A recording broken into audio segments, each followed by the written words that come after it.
I've been living in California the last couple of years, so the drought is very real for us. And so when it rains, we truly do a rain dance. And here, it's just another day in April, isn't it? So it's wonderful to be here with you. Out of the rain, but in the rain. So today is, somebody said this day, between Easter and Earth Day is Gaia Rising, a combination of celebrating Easter and the resurrection that we've just been through, and also the coming of Earth Day. And for me lately, Earth Day is every day. So you may be one of those people. And Easter is every day, actually, as a matter of fact, or the intention anyway. So I want to talk to you a little bit about the earth and us. These days, we hear a lot of things about the condition of the earth. Not such great things. How many of you love nature? Wow, everybody in the room. Isn't that amazing? And you know what it means when you say, I love nature? Essentially, you're saying, I also love myself, because we're one and the same. The body and the earth is the same thing, Joanna Macy, the ecologist, says. God and nature is the same thing. Baruch Spinoza, the rabbi, the Dutch philosopher, said. And so God and nature and us, all one. That's pretty much my message. That's it. No. But we're going to unpack that a little bit today, because that is basically the essence of it. And first I want to look at what's going on with the earth today. And so I know sometimes for us in Unity, it's hard to look at those facts, because we want to look for the good and we want to look for the blessings, and we will, I promise. But it's also important, I think, to look at the reality of what's happening in our world so that we can awaken to what we might do for ourselves and for the earth. There was an ecologist, a Norwegian philosopher, that talked about, Arne Næss, I believe is his name, and he talked about how the ecological movement had really kind of gotten it wrong by getting people to think, the public at large to think, that this whole movement was about moralizing, that it was good for us to be responsible citizens and follow a nicer moral standard and take care of the earth. But if we came to understand the truth that it is ourselves that we are saving, and we are very much connected to earth, then it's a whole different ballgame, isn't it? The cultural historian Thomas Berry talks about how, you know, today it's not so much a utopian vision of what a world we could have, but now it's come down directly to our everyday reality. Now it's affecting the water we drink, the air we breathe, the food we eat. We're in the period of the sixth extinction, and this sixth extinction is the first to be caused by a single species. Guess who? That would be us, yeah. Ice is melting, you hear that all the time, but when you hear one of the facts, it's pretty astounding. In Antarctica, in the last 25 years, the ice has melted faster than in the previous 10,000 years. That's our water supply, in large part. The bee colonies are collapsing. That's our food supply. Not totally. The birds, the bees, the bats, and the butterflies are all pollinators. So, but it's an indication that something is not quite right with our Mother Earth. It's natural, you know, for us to be in relationship, even as young babies. You know, when we come into this world, we come in naturally to be in this reciprocal relationship with our parents or our caregivers. And when we do so, we not only receive love and attention, but we give love and attention. There's endorphins that go off in our brain just being around the joy of children, how they mimic us, how they laugh. So there's this natural way of being in relationship that we know in our own species. Yet somehow it seems we've forgotten this great paradox is out there. You know, when I said, who loves nature? Every one of us put our hands up, enthusiastically, I might add. And so we love nature. Sherry Weber Nicholson wrote a book called The Love of Nature and the End of the World. I love the title. It kind of says it all. Because really we're at a point where our own survival is now at stake. If that doesn't wake us up, I'm not sure what will. And as we awaken to that truth, then we begin to look at this great paradox. How can we love nature so much yet not really care for her? How is it that we can relegate the concerns of the environment to the background of our attention? Is it because we're just too busy?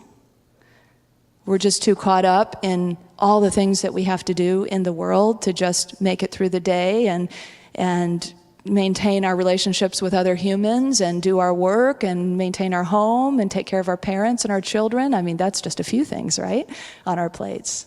So certainly that's a part of it. Often today we awaken more to the light of our electronic screens than we do to the light of breaking day. Anybody relate to that? Yeah. And the hum, the sounds of our lives, the sound that is beneath us all the time is not so much now the sound of birds or maybe the cawing of a crow or a raven kind of punctuating the day or the howling of coyotes at night. No, it's more like the hum of traffic or the sound of leaf blowers, the sound of chainsaws, the surge of electrical appliances. This is the rhythm of the sounds that we're used to now. So no wonder we've gotten disconnected. Death has been something that we've put off into clinical settings and sterile places. But when we go into nature, we see the natural cycle of death, of life and rebirth and death. And we face that reality. So this great paradox that we're living in, maybe it's partly because of that. A lot of the scientists and ecologists will trace back the downfall of our environment, the destruction of our environment, beginning with industrialization.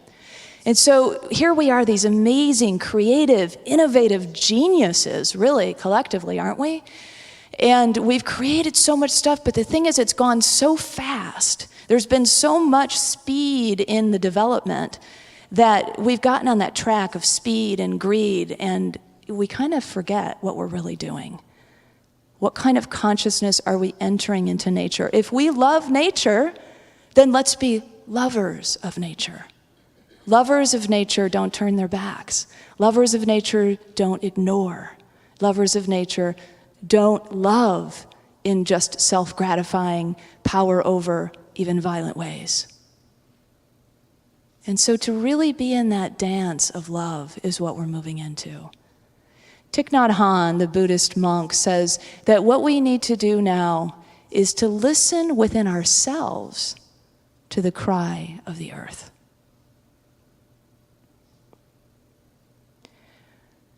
And that's a hard thing to do.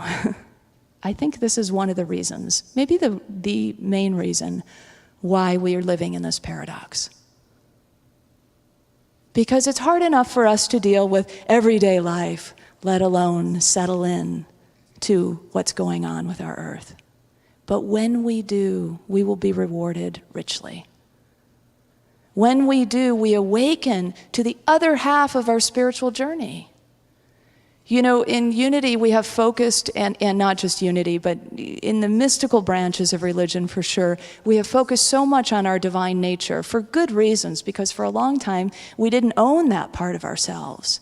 We thought of ourselves as just these, unimportant, sinful beings, these lowlifes, worms of the dust.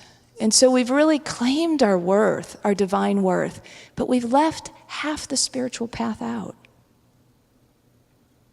If you think about the masters who created all of these amazing religions, at least a few of them, let's look. The Buddha got enlightened under the Bodhi tree, sitting outside under a tree on the ground for a long period of time. Jesus emerged from the river Jordan and went out on a long desert fast where he was tempted for 40 days, we're told, which 40 we know means whatever it takes. Muhammad prayed in caves, and then he emerged to found Islam. Moses led the Israelites after he talked to a burning bush on the top of Mount Sinai. All of these founders, these spiritual leaders, must have known the feminine side of spirituality, must have known that curve of energy that goes deep into the earth, must have known that we're not just living from here up in terms of our energy and our chakras, but deep into the earth too. That's our wholeness. That's our whole spiritual journey, to be inclusive of both. You know, the wonder and the awe of nature is something that we all can relate to. Rachel Carson is known as the mother of the environmental movement, and she actually wrote a book called The Sense of Wonder, which is really about nurturing in our children that natural way that we come into the world, curious about our natural habitat, wanting to know more, really, you know how kids are, right? You can relate to this. And we remember that in ourselves, we become childlike again at the wonders of nature.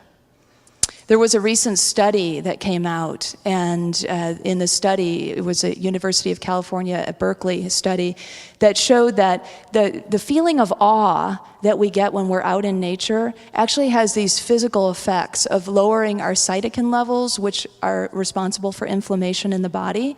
So when we lower inflammation in the body, we lower our chances of getting things like heart disease and autoimmune issues and depression and Alzheimer's.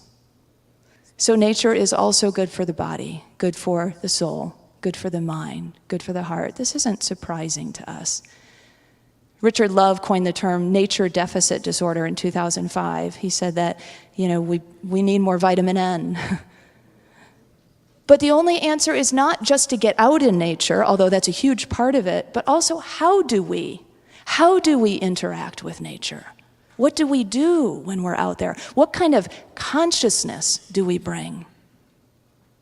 I was talking about Rachel Carson, and I think I lost the thread there, but she was responsible for raising the public's awareness in the 50s about the widespread use of the life-decimating pesticide DDT. And at the same time had written that book about the sense of wonder. And she talked about how wonder and humility cannot exist side by side with our lust for destruction. Yet it does. It persists, that question. How? How can we love this Mother Earth so much? How can we love this source of which we are one so much, and yet turn away? Pretend it's not there. Only look for the good. And ultimately, we do look for the good. But we must also look at how in our bodies, how in ourselves have we also disconnected, because it's the same disconnect. When we are fully connected to the body, that other half of our spirituality, then there is a sense of wholeness, and then that turns us back to the earth to look full face on back at that mother who many of us have left in various ways. And so coming back to that, then we can look at some ways that if spirituality is the answer, and you know, most of us would say it is, right? Then how do we own what Jesus called that part of us that's called the salt of the earth, not just the light of the world? He said it in Matthew 5:13-14. He said, first, you are the salt of the earth. And then he followed it quickly with, you are the light of the world. And so pairing these two together was purposeful, I think. He wants us to remember that we are both. We are human and divine, soul and soil, salt and light. And it's so important now in these times that we remember that. It's absolutely essential, I think, that we remember. And how? How will we begin to remember this truth? Well, if we look at spirituality as the answer, we must also look at where is spirituality blocking us. And I've already indicated some of the ways. One of the things is this separation delusion that we have. Einstein actually has an interesting quote. Albert Einstein said, "The delusion of separation is a kind of prison. And our task is to free ourselves by widening our circle of understanding and compassion to embrace all living creatures and the whole of nature." And so these are spiritual qualities, right? Compassion, understanding. We're always working at cultivating these, aren't we? Kindness, love, peace, forgiveness. This is who we are, essentially, in our work. So it should be natural that this is a part of what's happening for us. Yet it seems to me that when we say we are one with all things, we are one with all life, that it's kind of a platitude. Anybody relate to that? But it's not really a real experience with the oneness of all of life. And that's what we're after here, to really experience it, to really get that this body is the earth, that your body is the earth, that we are all one body of earth, that we are one with the wild horse and the yellow-bellied sapsucker and the blades of grass and the tiny gnats and the big oak trees, and on and on and on it goes. The oneness is there. So separation, often we look at that we are separated. When we say this and when we talk about this concept of separation, we look at it at how we're separated from each other humans, and separated from spirit, but we usually don't extend that further out into how we are separated from the rest of life. And if nothing else, that's my message today, is to remember that we are one with all life and to act like it.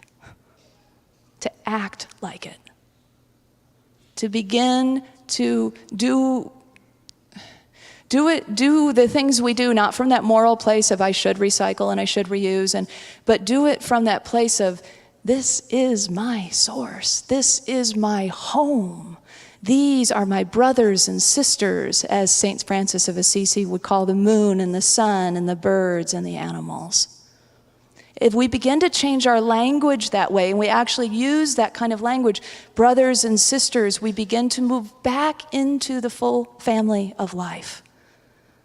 And so this is one of the ways that we cross that divide of separation. Another area that we have some problems with in our spiritual answer to this overall issue of the earth and coming back home to earth and to ourselves in the process is this idea that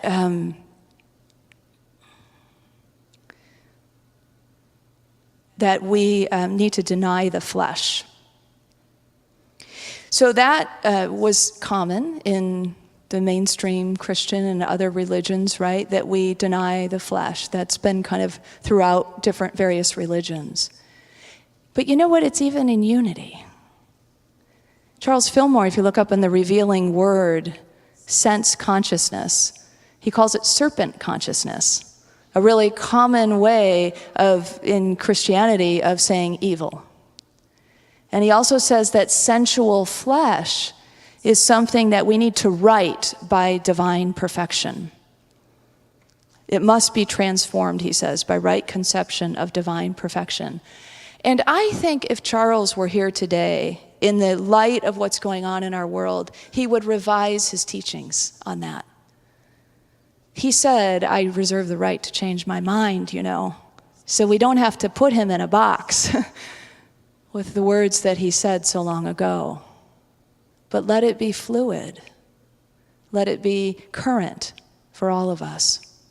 And so when we deny the flesh, it's not just about our own sexuality, but it's about owning when we bring back and own the body, we begin to own our whole sensory nature, which is a huge way in which we come back into this oneness with our humanity, this oneness with soul and soil and salt and light, and this wholeness of who we are meant to be.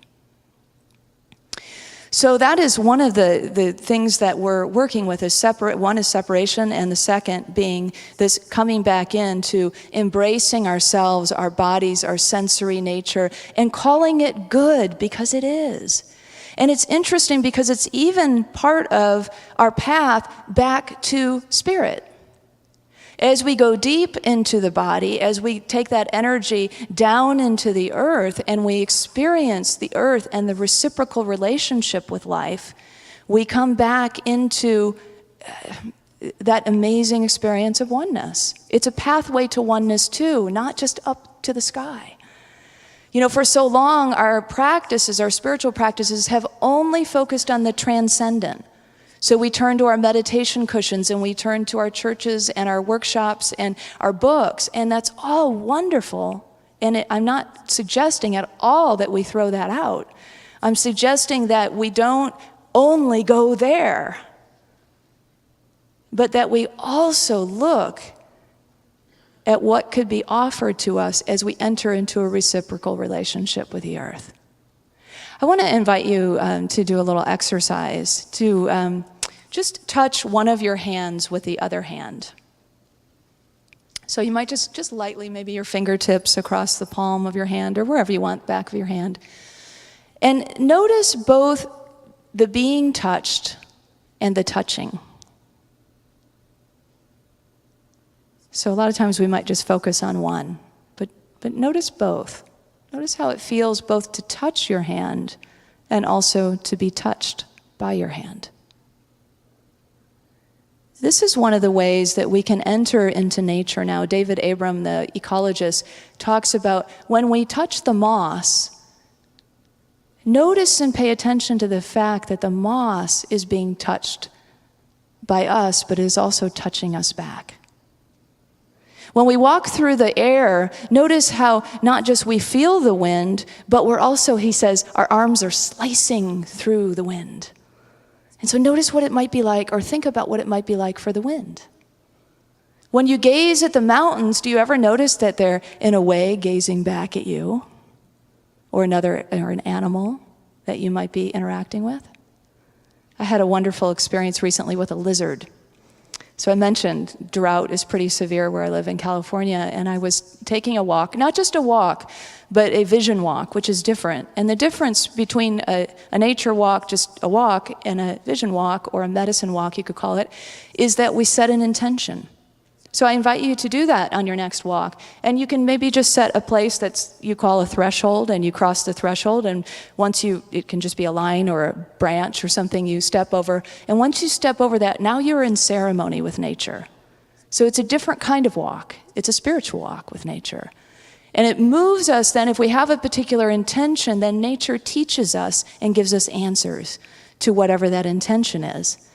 So along I was on my walk, and I came across some caterpillars who had died. And I felt really sad, thinking they didn't get to become butterflies. And I assumed it was because they didn't have enough water. And then I came upon a lizard, and the lizard, you know how prehistoric they look, and he was a pretty big lizard. And so I crouched down, and I was just looking at it, and I noticed he seemed scared because he was very, very still. And there was just I could see a little bit of breathing, so I knew he was still alive. And his eye was all that was watching me. It was just staring at me, but he was completely still. So I talked to him a little bit, and then I had the idea maybe to give him some water. So as I moved my water bottle over toward him, only his eye moved, and he was completely still. But then a really interesting thing happened. I went to give him some water, expecting him to, run away or be scared. And instead, he opened his mouth really wide, and he drank, and he drank, and he drank. And it was the most beautiful moment, just being out in the wilderness all by myself, but not by myself, and interacting with this lizard in this way. And then he tried to get closer, and then I started, and he went off into the weeds. So these experiences come to us when we open ourselves to them, when we begin to consciously intend to be in relationship with all of life. That's oneness with life. I was thinking about a story about Lawrence Anthony. He's in South Africa. He was known as the elephant whisperer. And when he made his transition or died, as we embrace death, sometimes we need to change our language there just to... Anyway, I'm not going to get off on that tangent. Both are good, but there's a reason sometimes we want to say died. So anyway, when he made his transition or died, there were these elephants that he had worked with, 2 different herds. And we don't know how they knew, but they knew. And they came in a silent procession of about 12 hours of walking, 2 different herds from 2 different locations, came to his home, which they hadn't been to in a year and a half, and stayed for 2 days. And then they all silently got up and they left. Tell me we're not connected.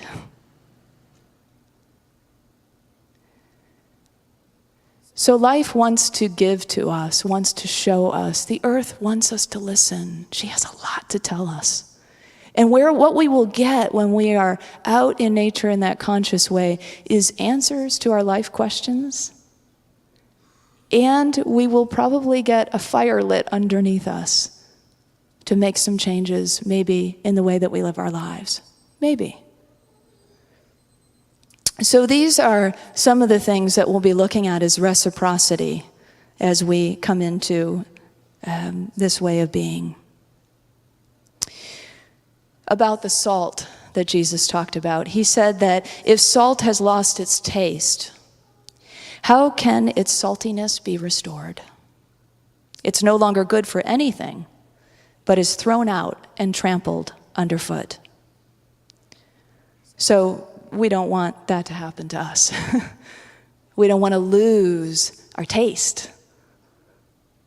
We, in a way, are a preservative for earth, if you will. And so owning our saltiness is one of the ways that we will help preserve our race and the life all around us. Charles Fillmore, now to give a quote about nature that he really supported, it talked about how when we go into nature, we should be speaking. Well, he didn't even say when we go into nature. He just said we should go and speak words of gratitude and affirmation to the vegetable and animal kingdom, to the plant kingdom. He said it's not limited to us. And so when we go out into the world and we go out into by the trees and the grass, we can just say, you are holy. I feel your holiness. Holy land. And then we recognize as we start to bless all the plants that are holy and all the animals that are holy, and I'm appreciating that you have real live plants here. Yay, Unity Village Chapel. Life. And as we begin to do that and tell everything it's holy and we're grateful for it, like Myrtle Fillmore did for her whole body to heal her body, we go out into the body of earth and we say, you are holy land.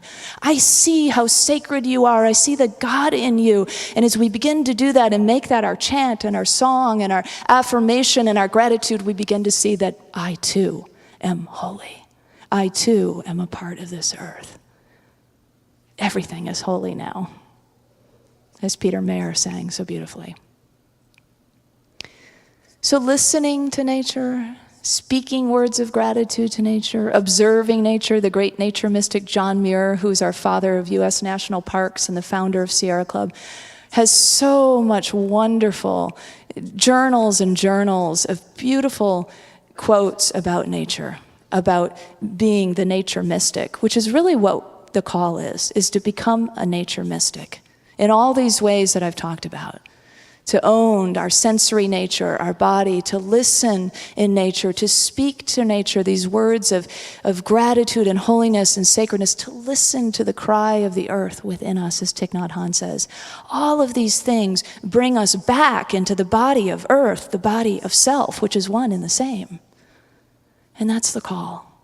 That's the call I'm really hearing. And I hope today that you're maybe awakening to a call that you too have felt or known as well. Homo sapiens means wise humans. I knew that once and I forgot and looked it up again. And it just seems right that I knew it and then forgot. Because that's really what we're talking about. Indigenous people, many have not forgotten. Chief Seattle talked about how we are woven. We did not weave the web of life as humans. We are just but one thread in it. But we're connected completely to it. And whatever we do to that web of life, we do to ourselves. And so remembering again that we are salt and earth, salt and light, human and divine. So creating this new earth is just a matter of going deep into the body of earth, into the wisdom of earth, owning the fact that we are these wise humans.